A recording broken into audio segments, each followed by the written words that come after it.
අද මගේ යාළුවෝ හැමෝම SL Tech රාජ්‍යයෙන් ගෙනන අලුත් වීඩියෝයක් වෙත ආයිබෝවන් කියලා පිළිගන්නවා. අද අපි ඔයාලට කියන්නේ වැදගත් දෙයක් ගැනයි. ඔයාලා ඉන්ටර්නෙට් පාවිච්චි කරද්දී ඔයාගේ තොරතුරු සමහර වෙබ්සයිට් වලින් ඔයා නොදැනුවත්ම ගබඩා කරගන්නවා. ඔයා නොදැනුවත්ම මේ සෙටින්ග්ස් ඔන් කරගෙන දැනටවත් ඔයාගේ ෆෝන් එකෙන් ඉන්ටර්නෙට් එනවා ඇති. මෙසේ සෙටින්ග් ඔන් කරන් ඔයා ඉන්ටර්නෙට් යද්දී සමහර වෙබ්සයිට් වලින් ඔයා කරන කියන දේවල් බලන් ඉන්න බව ඔයා දන්නවද? අද සිට ඔයාගේ ෆෝන් එකේ ඉන්ටර්නෙට් යද්දී මේ සෙටින්ග් ඔෆ් කර ඔයාගේ පර්සනල් ඩේටා කාගේවත් අතට යන්නට නොදී සිටීමට වග බලා ගන්න. මම අද ඔයාලට කියන්නම් ඔයාගේ ෆෝන් එකේ ඇති මේ සෙටින්ග්ස් නිවැරදි ආකාරයේ ඔයාගේ ෆෝන් එකෙන් හදාගන්නේ කොහොමද කියලා. අපි එන වැඩි කතා නොකර යමු වීඩියෝ එකට. ඔයාලගේ ෆෝන් එකේ දැනට මේ වගේ Google Chrome කියලා වෙබ් බ්‍රවුසර් එක. ඔයා එතන උඩ ක්ලික් කරන්න. මම මේ ඇප් එක ඕපන් කරලා පෙන්නන්න. ඇප් එක ඇතුළට ගියාට පස්සේ ඔයාගේ දකුණු පැත්තේ ඉහළින් ඇති තිත් තුන අන්න ඇතුළට ක්ලික් කරන්න. ඔයාගේ දැන් මේ වගේ වැටලා ඇති. ඔයා දැන් settings යන්න. යටම තියෙන්නේ desktop site යටින් අන්න ඇතුළට ක්ලික් කරන්න settings. දැන් ඔයාගේ වෙබ් බ්‍රවුසර් එකේ මේ වගේ payment methods කියලා අන්න ඇතුළට ක්ලික් කරන්න. ඔයා සමහර විට මේ payment methods කියන option එක on කරන් ඇති. ඔයා ඉන්ටර්නෙට් හරහා ගනුදෙනු කරනවා ඔයා card details මේ වගේ add කරලා ඇති. මෙසේ ඉන්ටර්නෙට් යන විට සමහර site වල ඔයාට නොදැනුවත්ම ඔයාගේ account details ගන්න පුළුවන්. ඒ හින්දාවත් මේ option එක off කරගෙන තියාගන්න කැමති නම් ඔයාට on කරගන්නත් පුළුවන්. මම off කරගන්නවා. හරි ආයි දැන් back වෙන්න. back වුණා settings වල advanced කියන එකේ යටින් ඇති site settings කියලා. අන්න එතනට click කරන්න. මම පෙන්නන්න ඔයාලට. ඔයාගේ දැන් මේ වගේ වැඩිලා ඇති. ඔයා මුලින්ම location යන්න.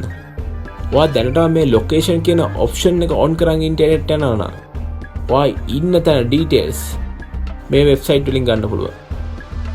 සමහර විට ඔයාගේ location details අහලා ගන්නත් පුළුවන් නැතුව ගන්නත් පුළුවන්. ඒ හින්දා ඔයා location off කරලා තියාගන්න. දැන් ආයෙත් ඔයා මේ විදිහට back වෙන්න. දැන් කැමරා යන්න. එතන උඩ ක්ලික් කරන්න. ඔයා දැනට මේ setting එක on කරලා තියෙනවා. ඔයා සමහර website වල log වෙද්දී ඔයා කරන දේවල් ඒ website වල ඔයාලට නොකිය බලන් ඉන්න පුළුවන්. ඒ හින්දා මේ setting එක off කරලා තියාගන්න. ආයෙත් back වෙන්න. ඔයා දැන් microphone උඩ ක්ලික් කරන්න. ඔයා මේ setting එක on කරන් ඉන්ටර්නෙට් යනවා සමහර website වලින් ඔයා කතා කරන දේවල් අහන් ඉන්න පුළුවන්. ඒ හින්දා ඔයත් මේ setting එක off කරලා තියාගන්න. ආයෙත් back වෙන්න.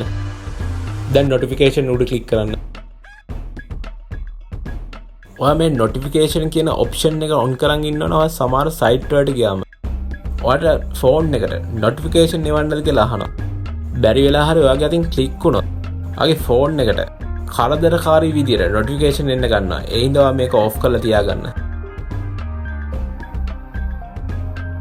ආයෙත් back වෙන්න. දැන් ඔයාගේ තේ pop-ups කියලා. එතන උඩ ක්ලික් කරන්න. ඔයා මේ setting එක on කරන් ඉන්නවා සමහර website වලට යද්දි pop-up box එනවා. allow කරන්න හරි deny කරන්න. ඔයා මේ pop-up කියන එක off කරලා තියාගත්තොත් ඔයා site එකට log වෙද්දි කිසිම pop-up එකක් එන්නේ නැතුව ඔයාට කෙලින්ම site එකට log වෙන්න පුළුවන්. ඒ හින්දා මේක off කරලා තියාගන්න. ආයෙත් back වෙන්න. ඔයා දැන් ads කියලා ඇති එතන උඩ ක්ලික් කරන්න. ඔයත් මේ option එක off කරලා තියාගන්න. ඔයත් මේ ads කියන option එක off කරලා ඉන්ටර්නෙට් යනවා නම් website වලින් එන advertisement block කරන්න පුළුවන්. එවිට කිසිම කරදරයක් නැතුව ඔයා log වෙන website එක use කරන්න පුළුවන්. ඒ හින්දා ඔයත් මේ setting එක off කරලා තියාගන්න. අද මම ඔයාලට කියලා දෙන මේ setting ඔයා දැනටමත් on කරලා තියෙනවා. ඔයත් මේ setting ඔයාගේ web browser එකෙන් off කරලා use කරන්න. එතකොට ඔයාගේ පෞද්ගලික තොරතුරු සමහර website වලට නොදී ඔයාට ආරක්ෂාකාරී විදිහට ඉන්ටර්නෙට් use කරන්න පුළුවන්. අද වීඩියෝ එකකින් කියලා දුන්න දේවල් ඔයාලට වැදගත් වෙන්නේ නැති. ඔයාලට නොතේරෙන දේවල් තියෙනවා පහලින් කමෙන්ට් කරන්න.